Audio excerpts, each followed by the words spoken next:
Brow mapping does not have to be so difficult, so let's get to it. We're going to map, wax, and tint these brows, but first things first, we're going to make sure that they're nice and clean. I'm going in with my favorite shampoo from LV Lux. This is the Lash and Brow Detox Shampoo.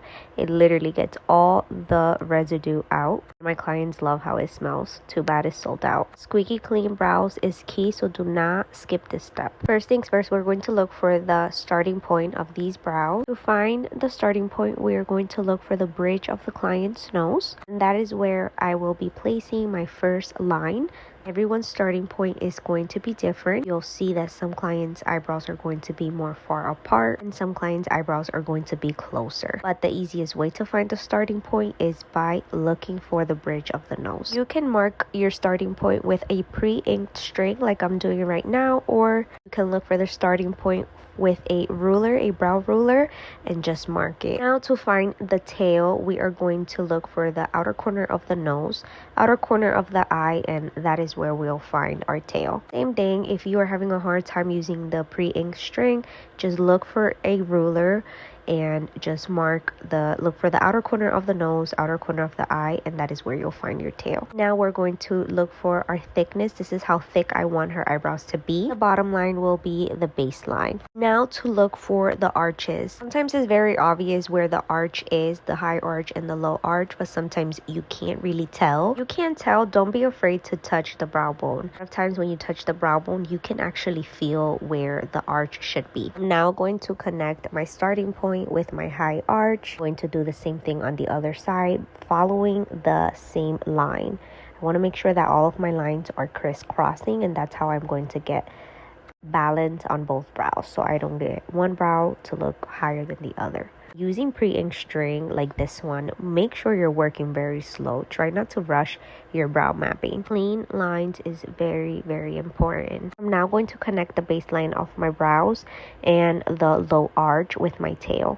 Again, make sure you're staying as close as possible to all of the hair that you want to keep, especially if your client is trying to grow out their eyebrows. And just a quick tip, the lower I mark my baseline, the thicker my eyebrows are going to look, if that makes sense. So I try to stay as close as possible to the growth of the hair. My client is trying to grow out her eyebrow hairs, like this side, for example. As you can see, she has a lot of gaps. I want to stay as close as possible to the brow bone and where the hair grows. And believe me, it is very easy to do that if you touch the brow bone. I'm going to trace over my lines with a gel pen and mark my point. A gel pen is a tool that I use often when I brow map. Sometimes I freehand. I don't necessarily use a pre-ink string to map. I only freehand when the client's eyebrows are like nicely shaped already. I don't have to do much mapping. I'm going in now with a very thin brush, and I love to clean my lines, because the cleaner your lines are and thinner your lines are, the better your shape is going to look. Remember that your brow map, your lines are pretty much your blueprint. That is what you're going to guide yourself with. Make sure they're clean, make sure you're taking your time. I'm pretty much sculpting her brows right now with that brush, using the lines that I've already created to guide myself. We are talking brow mapping. Brow mapping is art. We're literally sculpting a client's eyebrows. I always like to make sure I tell my clients we are looking for balance, because it is impossible to have 100% symmetrical eyebrows. There is no such thing as 100% symmetry in our faces, in our bodies, nowhere.